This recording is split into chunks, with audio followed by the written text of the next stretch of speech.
दानोळीत भाजीपाला व्यावसायिकाचे अपहरणानंतर हत्या, 25 लाखाच्या खंडणीने खळबळ।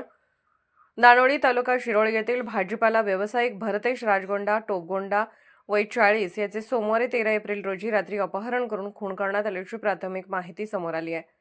अपहरणकर्त्यांनी त्यांच्या मोबाईलवरूनच नातेवाईकांकडे 25 लाख रुपयांच्या खंडणीची मागणी केली होती। या घटनेमुळे दानोळी परिसरात भीती व संतापाचे वातावरण निर्माण झाले आहे।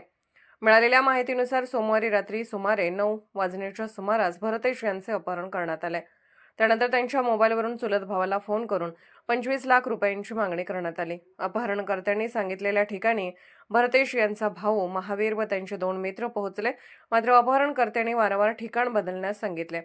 काही वेळानंतर मोबाईलही बंद झाला, त्यामुळे संशय अधिकच गडद झाला। घटनेची माहिती मिळताच काही ग्रामस्थांनी जयसिंगपूर पोलीस ठाणे येथे धाव घेत तक्रार दिली। अपहरणकर्त्याच्या फोनचे रेकॉर्डिंगही पोलिसांना ऐकवण्यात आले, मात्र पोलिसांनी केवळ बेपत्ता झाल्याची नोंद घेत उद्या तपास करू असे सांगितल्याचा आरोप ग्रामस्थांनी केला। यामुळे नागरिकांमध्ये तीव्र नाराजी पसरली। यानंतर ग्रामस्थांनी प्रशांत नेचकर यांच्या मदतीने स्वतः शोध मोहीम सुरू केली। शोधादरम्यान शहरी मळा रस्ता येथील ऊसाच्या शेतात भरतेश यांची गाडी आणि चप्पल आढळून आली। त्याच ठिकाणी दुसऱ्या व्यक्तीचा मफलर आणि नाईट बूटही सापडले। घटनास्थळी झटापट झाल्याचे स्पष्ट संकेत मिळाल्याने अपहरणानंतर गंभीर प्रकार घडल्याचा संशय व्यक्त केला जात आहे। दरम्यान मंगळवारी सकाळी सुमारे 11च्या सुमारास पोलीस निरीक्षक गोरे घटनास्थळी दाखल झाले। यावेळी ग्रामस्थांनी पोलिसांच्या विलंबित कारवाईबाबत तीव्र संताप व्यक्त केला।